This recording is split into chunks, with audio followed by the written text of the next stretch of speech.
When your baby was born, did you find yourself sleeping with one eye open? Did you find yourself thinking that parenting a newborn was far more difficult than you had ever imagined? And have you ever thought that there may be concrete reasons that you felt the way you did in the first few weeks with your baby?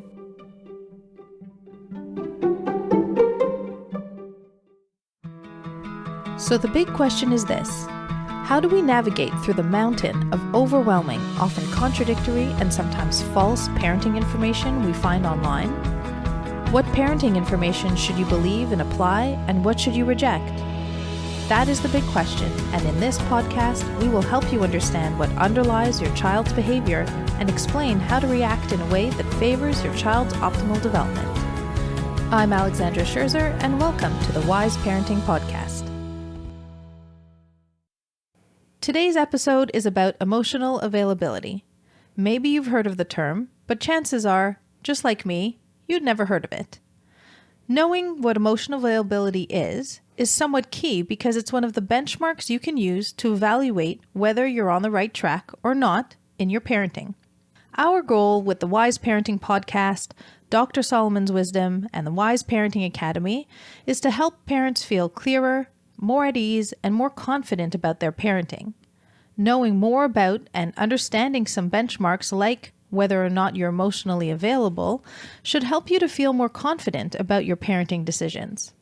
In reading and hearing about parenting information for newborns and babies, you may have heard that it's normal to not feel love at first sight when your baby is put in your arms. You may have heard that waking up to cries multiple times in the night is easier for some parents to deal with than others. And you may have had friends or relatives who switched from breastfeeding to bottle feeding because their baby simply took so long to feed. All of these examples involve emotional availability. So whether you are familiar with what the term means or not, chances are you can relate to what it is about. Knowing what it means and how it works can most definitely help you to feel clearer, more at ease, and more confident about your parenting, and especially so in your child's early years. So let's begin. What is emotional availability?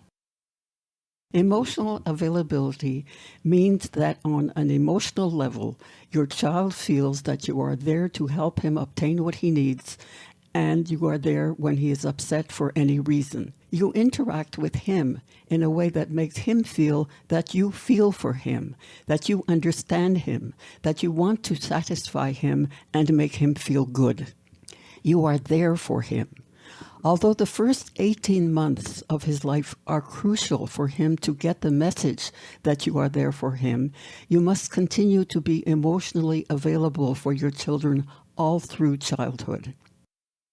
In the first year, your baby primarily needs you to feed him when he's hungry, comfort him, be his reader and playmate when he's lonely, needing attention, needing stimulation, and to be his companion when he's awake. He needs much more than just having his physiological needs met. In fact, we talked about this in greater depth when we addressed the first crucial stage your child will go through, starting at birth, in episode 17. In that episode, we said that it may be surprising for you to find out that his sense of identity, that is who he is, and the development of his personality start at day one. Today, we are talking about emotional availability, and to truly understand what it is, you have to see that your baby has both physiological needs, like being fed and kept clean, and psychological or emotional needs, like being soothed and comforted. In my experience, most parents either intuitively and or because they've learned about it, understand their baby's physiological needs, but many either have little or no understanding of their baby's emotional needs and how important they are. What I mean by this is that most parents spontaneously focus a great deal more on their baby's physiological needs, but little on his mental development. From what I can see, I don't think that parents hear much about the link between his need for attention, his need for company, and how you respond. How you respond defines how emotionally available you are. So why is your emotional availability so important? Because in the first year, year and a half, your baby will become attached to you. And I'll explain a bit more about attachment further on in this episode. In the meantime, I'll say that how emotionally available you are determines the type of attachment your baby will develop. And the type of attachment your baby develops is hugely determining of the kind of person he will become. Believe me, your parenting and your availability to meet your child's needs are within your control and are determining of the person he will become. Yes, there are other factors at play that influence the kind of person he will become. Important factors like genetic predispositions, his socioeconomic level, the culture he belongs to, the education he will receive, etc., etc. But, and so I'll repeat it, your parenting and your availability to meet your child's needs are within your control and are determining of the kind of person he will become. So you just mentioned that the type of attachment your baby develops is hugely determining of the kind of person he will become. How is emotional availability related to attachment? The short answer is that emotional availability leads to secure attachment, which is the optimal type of attachment for a child to have. Here's a bit more detail about my answer.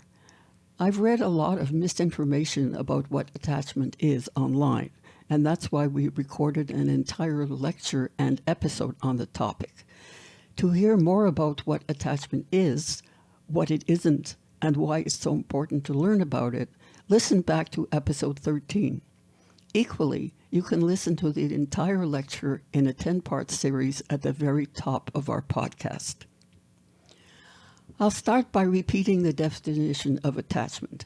A baby creates an emotional link, a feeling for his primary caregivers during his first 18 months or so. This feeling is called attachment, and it can take various forms. The ideal form that we should all strive for to help our baby develop and later our child to maintain is secure attachment. And secure attachment has everything to do with parents being emotionally available. So far in this episode, you've referred a lot to babies in their first 18 months or so. But you also said that being emotionally available is important throughout all of childhood. So is being emotionally available during the first 18 months somehow more important than being so at other times? The first 18 months or so are the sensitive period for your baby to develop secure attachment. So yes, the first 18 months or so are more important in the sense that if you try to establish secure attachment later, it is far more difficult to do so. Let me explain further. Throughout your baby and child development, there are times when certain abilities are easier for him to develop and learn. These specific times for specific acquisitions are called sensitive periods. For example, the sensitive period for learning a second language is birth to age 10. The sensitive period for learning to play a musical instrument is age 3 to age 10. And the sensitive period for attachment is between 6 months and about 18 months. When your baby is in the sensitive period for attachment within the first 18 months, it is well worth all your efforts to do your best to be responsive to his needs and to be as emotionally available as possible.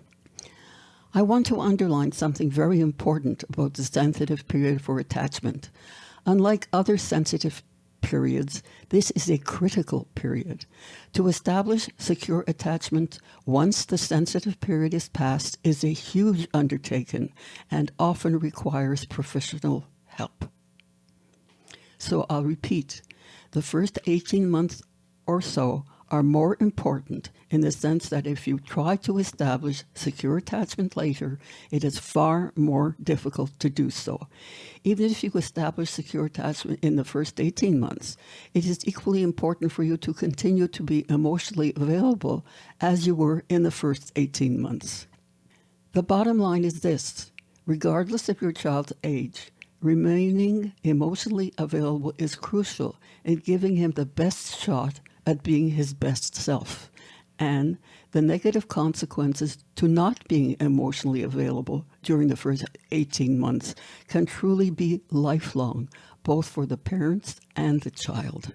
So how do you help your baby to become securely attached? I stated earlier, it all boils down to being emotionally available to the needs your baby is expressing. And being emotionally available means something quite specific. It means the baby receiving the message that you are not only there for him, but you are there for him in a way that he needs and wants you to be. Even if you are tired, even if you don't feel like it, even if you have other things to do in that moment. To do all this may seem, and is in fact, more tiring for parents. To meet their baby's needs in this way requires a lot more from them. But secure attachment is more likely to lead to a mentally healthy and productive childhood and adulthood for your baby. So, what can you do to increase the chances that your baby receives the message that you are there for him in the way that he needs you to be?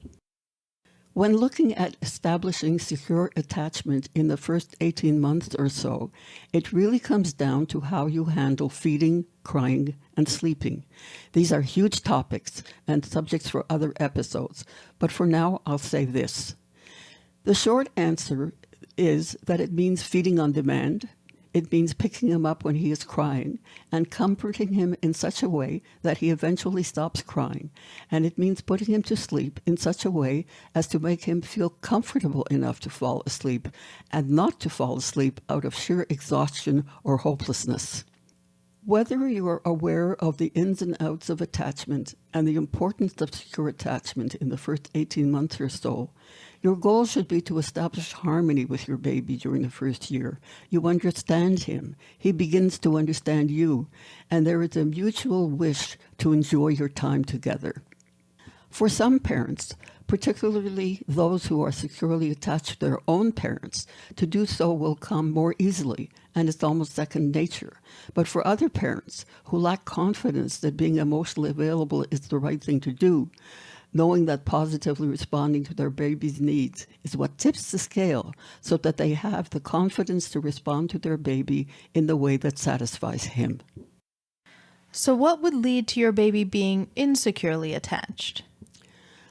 Understanding what may lead to insecure attachment depends entirely on how well you understand and accept the importance of secure attachment. Briefly, if you are not emotionally available most of the time, it will lead to your baby being insecurely attached. More specifically, if you don't respond to his needs when he expresses them, and or if you respond sporadically to his needs when it best suits you rather than him, are two main examples of what leads to insecure attachment.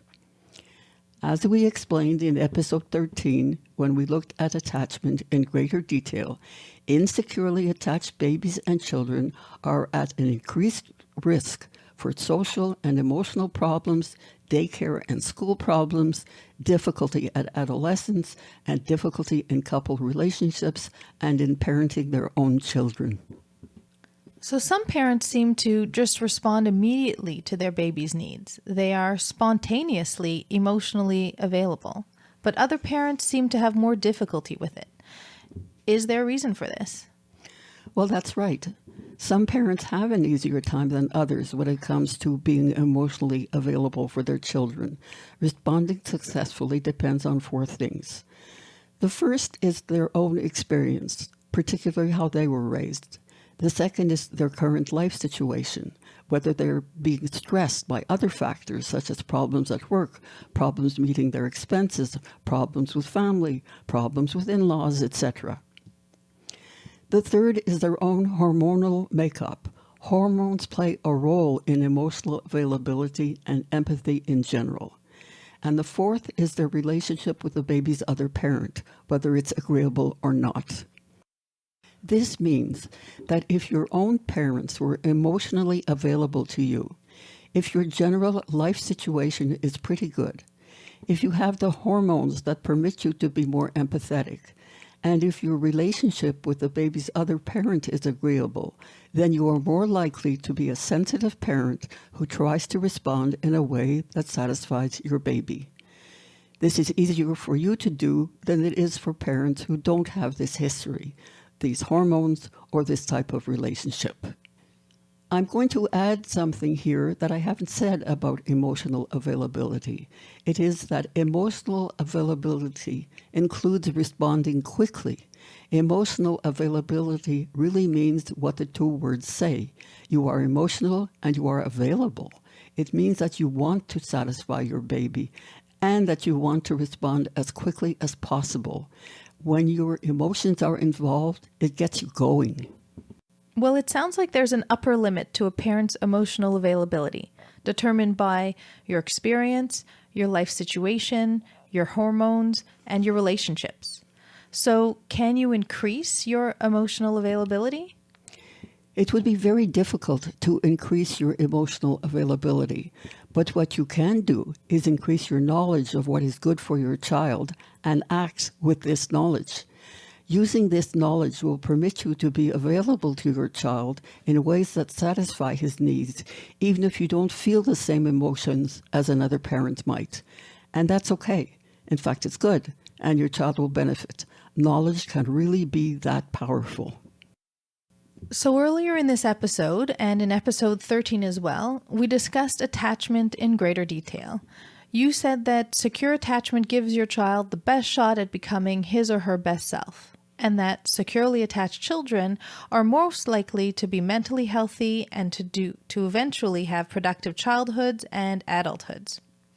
So it's possible that a parent now has a child who is older than 18 months and has missed the boat on being available to meet their child's needs. Is it too late for this child to become securely attached and get on the right track to being his or her best self? No, it's not too late. And as we've said in other episodes, it is much more difficult to repair than it is to build. But it is possible and absolutely worth your effort to do so. You will have to work much harder at getting your child to understand that you are there for him. It's not by saying it, but by doing all kinds of things to show him that this is so. This is because after 18 months or so, you have missed the sensitive and critical period for establishing secure attachment. Depending on your child's temperament and your own position, you may be able to do this yourself, or you may have to consult with a specialist in attachment to help you. Regardless of what type of attachment your child has developed, it's always worth the extra effort to be more available to his needs.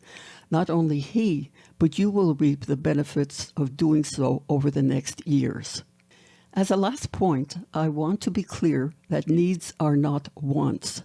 Needs are physical and emotional requirements that must be fulfilled in order for your child to grow up healthy, not things that he wants, like a toy, a puzzle, or a book. So this wraps up our episode on emotional availability. If you weren't familiar with the term at the top of the episode, I hope that you now understand what the term means and how it works. Knowing that you have been emotionally available can be very rewarding and gratifying for you. It can help you to feel more confident in your parenting decisions. And knowing that you haven't been emotionally available can help you to try to become so. After listening to this episode, I hope you will understand that there are concrete reasons why you aren't. With this knowledge, you can become more available to meet your young child's needs. As a last point, if your goal is to raise an independent, competent, intellectually curious, and sociable child and adult, learning and understanding more about attachment and why you should strive to establish secure attachment in your child should be on your radar. We have a few episodes up on our podcast already about this topic, and we will continue to release new ones because this topic of attachment and understanding how to establish secure attachment in your child is so incredibly important. We hope that you found today's podcast helpful. Come say hi on social. Our Facebook and Instagram accounts are @Dr. Solomon's Wisdom, all one word. You can subscribe to the Wise Parenting Podcast on any podcast app, including Spotify, the Apple and Google podcast apps, or wherever you listen. Parenting advice keeps changing on us, depending on what you read and who you listen to. This is making parents feel like they're doing a bad job. And worst of all, many parents today don't know who to trust for what is probably the most important job they'll ever have. So if you're the parent of a young child and you would like to feel clearer, more confident, and more at ease about your parenting decisions, then the Wise Parenting Academy can help you get there. With on-demand access to foundation lectures and seminars in digital, print, and audio, as well as exclusive one-on-one guidance from Dr. Solomon, the Wise Parenting Academy is the perfect next step to building the best long-term outcomes for your child. Come check us out at thewiseparentingacademy.com. Thank you for listening, and we hope you will join us again.